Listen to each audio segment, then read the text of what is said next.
All right, you lot. Some of you may know that I'm fresh back from the Ultra Trail Snowdonia in Wales, part of the UTMB. I thought it was probably a little bit over the top to come on here with my medal on, but some of you eagle-eyed viewers might notice a bit of the merch that I bought at the race village. Great event. I absolutely loved it. It was so hard, but I loved it. Anyway, today we are going to be doing a shoe review, and as most of you might know, I'm quite a big ASICS road shoe fan. Not an out and out road runner, more of a trail runner, but obviously I have to do a lot of my training runs on the road, so I like to wear ASICS shoes when I do that. Majority of my running career have been wearing Cumulus. More recently I've changed to Nimbus just because I feel that you get that bit of extra longer distance out of them in terms of durability, and they are built really as a long distance shoe, so they kind of work with the runs that I do.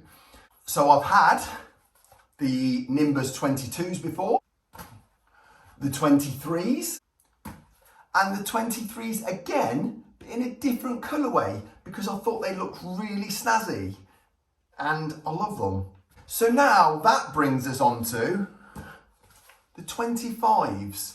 As you will see, there's quite some distinct changes to the brand new version from the other versions. They've got a completely new sole, the upper's changed, there's slight differences in the tongue, even round here this is all changed, and I have to say I was really excited to get my hands on these, but also slightly disappointed.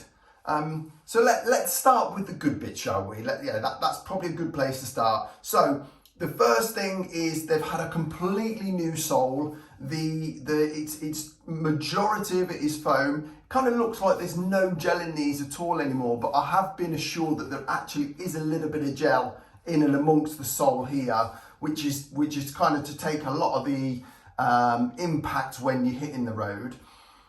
When I first started wearing these, I actually had to Google them to see if they had a carbon plate, because the push off or the toe off you get from these is immense. The kind of return you get, it was just, they do make you run faster, which I suppose from a running shoe, that's probably one of the main reasons you buy them. So on that front, a massive winner.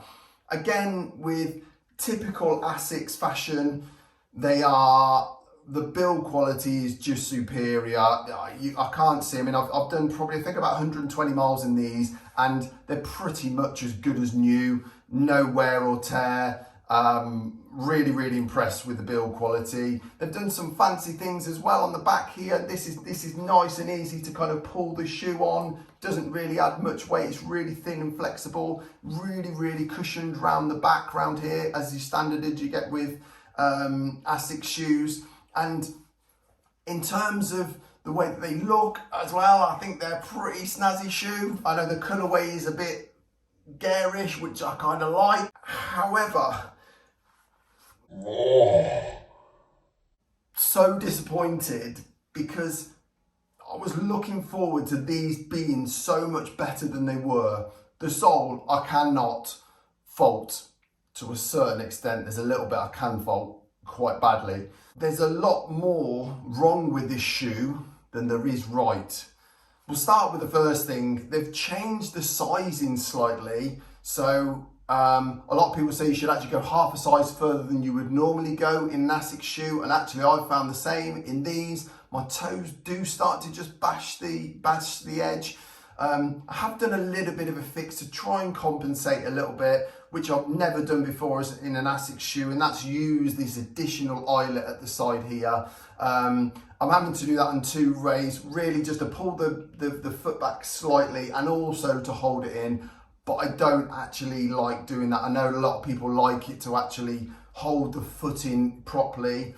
An additional thing, as you will see in all the old Nimbuses, they've got a really padded tongue in them, and in this it is really thin. If you're wondering what this is, Yeah, this is my additional padding that I've had to do. I've cut up an old tea towel and basically stuffed it in the front there, because if I don't, the laces dig into the bones on my foot too much and cause too much pain, that I've had to basically create my own workaround. And just so disappointed. In a short distance fast shoe, I understand it, but this is billed as a long distance marathon running shoe, and it's got this real thin, and it's even like mesh like tongue that is just really, really disappointing. So there's those two things. And then an additional thing, as you'll see from all previous Nimbuses, they've got this kind of decent sole on them. The grip is fantastic. Never ever had any issues with them. The sole on these, when it rains, which it does 85% of the time in the UK, this gets really, it's just like running on black ice, and you can't get any speed up. And bearing in mind, in the dry, that it seems like you're flying in these. In the wet, you almost have to kind of watch how you're running, because it is just atrocious. So, just to give the final running summary of the ASICS Gel Nimbus 25s, and I know I'm being a bit harsh. I just expect a lot from ASICS. I love the foam, love the way they look, love the build quality. You let me down, ASICS, on the tongue, and you've let me down on the grip. Improve those two things and you could be onto a winner. Probably the best marathon shoe that there would be out there today. Anyway, I'll give them a 7 out of 10. Room for improvement, a little bit like myself. Anyway, I'll crack on. Thanks for watching. See you in a bit.